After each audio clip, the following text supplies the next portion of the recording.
All right, here, trainer Jeff Mayweather. Jeff, just want to talk to you about a few things. First of all, congratulations. This past weekend is a big weekend for you as far as UFC goes. First of all, you were on Team Nelson for The Ultimate Fighter. Colton Smith, of course, walked away as The Ultimate Fighter. Tell us a little about him, and were you surprised, from the beginning of the season that he was the one that would walk away as champion? Well, I mean, Colton was probably the most consistent, and one of the hardest workers. And he was a guy that he had a quiet confidence about himself. He wasn't one that tried to brag about, the things that he thought he was capable of doing or anything like that. But he had tremendous confidence in himself. And it was a pleasure working with him. He was one of the few guys that was very, very nice. Of course, Joe Rivera was he became almost like my personal guy that I trained, because he wanted to hit the mitts so much. But Colton was a very good fighter, and the most important thing, he had that quiet confidence in himself, and he was assured of himself. Do you think that some of the fighters, you kind of touched on a little bit there, but do you think that there was some people that didn't really appreciate Roy and what he brought to the table as far as being a coach? No, well, I think what it was is that everyone that said negative things about Roy was basically using him as a scapegoat for their own failures. Because Roy brought the best coaches there was, in the game of MMA.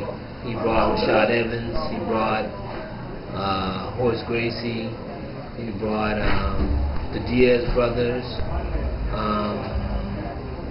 I don't know, it was so many different guys that he brought that, basically that are at the top of their game in the MMA. And so, I mean, don't blame Roy for the fact that you didn't win the show or you lost, because Roy was a hands-on coach. Roy said everyone that when he first set everyone down, he said he would tell them exactly how things would go, and then he'll say, "Do you understand? So if you don't, say something now, so we won't have to have this problem down the line." And I mean, Roy did a great job. I mean, not only Roy, I mean myself. Everybody dedicated their time and worked hard there. It's just the fact that, like I said, I mean, a few of these fighters they jumped on the bandwagon of some of the things that Dana said. In terms, and the thing is that they don't realize that. I mean, that's nothing but marketing.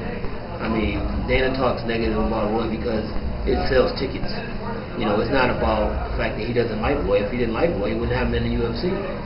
So it's just one of those situations in which I think that those guys who actually didn't make it, to the finals, or didn't do as well as they thought they would do, use Roy as a scapegoat. Use Roy as a scapegoat, saying that, oh, well, he didn't do this, he didn't do that. No, you didn't do it. Because, I mean, like I said, you had the best coaches out there, and you didn't take advantage of it. Now, on Roy's performance itself, I'll just kind of break that down for a second. What do you think of his performance? And after the fight, he kind of mentioned that for the first time he's using combinations. Obviously, it's not just you. He has a lot of people he works with and that kind of thing. But what did you bring to the table that you thought that he's really implementing well into his overall skill set? Well, I mean, the one thing that I bring to Roy is that Roy's punch count is up to well over 500 punches a round. So Roy's in great shape, tremendous shape, in his stand-up. And I mean, of course, the punches that Roy in the fight with. I mean, I work on all those things. So, but like I said, I'm just one person. We have a team. So every coach is a part of Roy's success. And I just happen to have a name. So a lot of people want to attach more success to me. But at the same time, I'm a team player, and I think that everybody had a part in Roy's success. One quick question. I mean, obviously he's not a pro boxer, but as far as a power standpoint, where does he compare? Is just strictly from a power standpoint to other to heavyweight boxers? Well, I mean, I think Roy's a tremendous puncher. I mean, tremendous, but like I said, it's totally different when you have a guy knocking out an MMA guy as opposed to knocking out a professional boxer, because chances are those type of opportunities probably wouldn't present themselves as easy. But with that being said, I mean, I think Roy hit anybody. If he hit him right and hit him clean, they could probably go out. They could probably go to sleep just like everyone else. I mean, he has that kind of power. Now you were one of the, before you got started in MMA, you were kind of one of the vocal ones, didn't like it. Now you've had a couple of years working into it more and more. What do you think of MMA in general, and how do you like working with these fighters? Well, I mean, I think in the beginning it wasn't so much that I didn't like it. I just didn't understand it.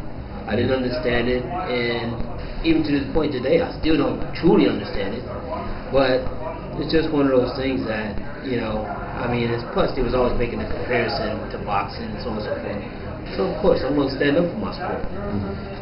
But once I got a chance to get involved, thanks to Mo, I mean, he reached out to me, and since then, I mean, it's only grown. I mean, since then I had more and more fighters come to me, even Roy himself, come to me, and so now I'm almost like I'm a part of that sport just as much as I am boxing. So basically it's a situation in which I gotta do my job. It's my job is to help those guys just as much as I would if I was helping a fighter. So I mean, I enjoy it. I mean, I truly enjoy it, and I guess my reputation has started to grow more. That part, that doesn't matter to me one way or another, because I don't necessarily care so much about being in the spotlight or anything like that. But I guess that comes with the territory.